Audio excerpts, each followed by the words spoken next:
তো hello guys, আসসালামু আলাইকুম। তো আমি আজকে আপনাদেরকে বলবো যে আপনারা কয় গিয়ারের সাইকেল কিনলে সবচেয়ে ভালো হবে, এবং কি আমার সাইকেলটি দেখাবো, এবং কি আমার এক্সপিরিয়েন্স জানাবো।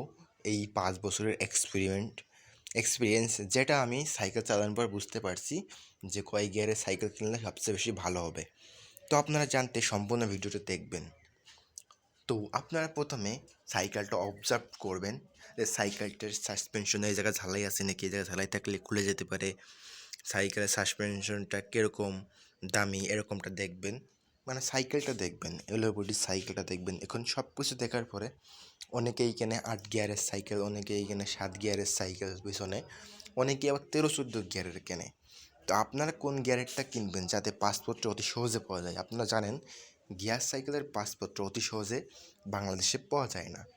কোন গিয়ারটা কিনলে অতি সহজে পাসপোর্ট পাবেন সেটাই আমি আপনাদেরকে জানাবো। এই যে দেখতে পাচ্ছেন আমার সাইকেলের পিছনে 7 গিয়ার, তো আমার সাইকেলে ছিল 8 গিয়ারের ফ্রি।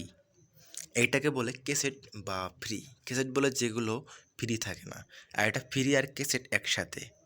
যাই হোক, এটা 7 গিয়ারের লাগানো আছে। তো আমার সাইকেলে এই জায়গায় ছিল 8 গিয়ারেরটা। এখন 8 গিয়ারেরটা কেনার পরে আমার সাইকেলে মনে করেন যে ফ্রি পালাম না 8 গিয়ারের, এই ক্যাসেটটা পাইনি, যেজন্য নষ্ট হয়ে যায়। এই ফ্রিটা চেঞ্জ করতে গেলে 8 গিয়ারেরটা পাওয়া যায় না। তো এই জন্য আপনাদেরকে বলবো আপনারা সবসময় যেন 7 গিয়ারেরটা কেনার চেষ্টা করবেন, কারণ 7 গিয়ারেরটা সব জায়গায় অ্যাভেলেবেল পাওয়া যায়, আর 7 গিয়ারের এইটা সব জায়গায় পাওয়া যাবে। আমার এইটা একবার ভেঙে গিয়েছিল, তো আমি এটা লাগাতে পারছি 7 গিয়ারের ফ্রি লাগানোর পরে।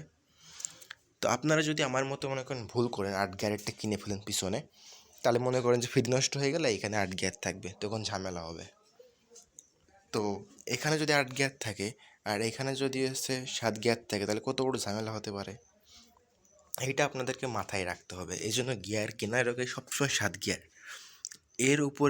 এর উপরে যে গিয়ারগুলো আছে 1 2 3, এই 1 2 3 গিয়ার লাগতেই চায় না, এত স্লো সাইকেল চালানো লাগে না।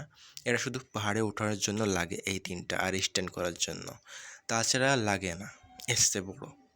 তো 7 গিয়ারের গাড়ি, 7 গিয়ারের সাইকেলে অ্যাভেলেবেল। এসে যদি বড় গিয়ার কেন এত উঁচু হবে, অনেক স্লো হয়ে যাবে, ওটা নিয়ে কোনো লাভই হবে না। আর সামনে সবসময়ের জন্য 3 গিয়ার কেনার চেষ্টা করবেন, আর সামনে সবসময় 3 গিয়ারেরটা কেনার চেষ্টা করবেন। এই লাস্ট গিয়ারটা 1 নম্বর যেটা, এটা দিয়ে আপনারা স্ট্যান্ড করতে পারবেন, এবং কি মাঝখানেরটার উপরটা দিয়ে আপনারা বেঁকে চালাতে পারবেন। তো আপনারা বুঝতেই পারছেন যে গিয়ার সাইকেল কেনার আগে 7 গিয়ার পিছনে আর সামনে 3 গিয়ার এটা কিনা বেস্ট। আপনারা যদি সাইকেল তৈরিও করেন তাহলে সামনে 1 গিয়ার দেবেন, এবং কি সামনে পিছনে 7 গিয়ার দেবেন, এর উপরে লাগবে না, এবং কি সব কিছু অ্যাভেলেবেল পাবেন। প্রত্যন্ত এলাকায় গ্রামেও আপনি অ্যাভেলেবেল পাবেন। তো আশা করি বুঝতে পারছেন।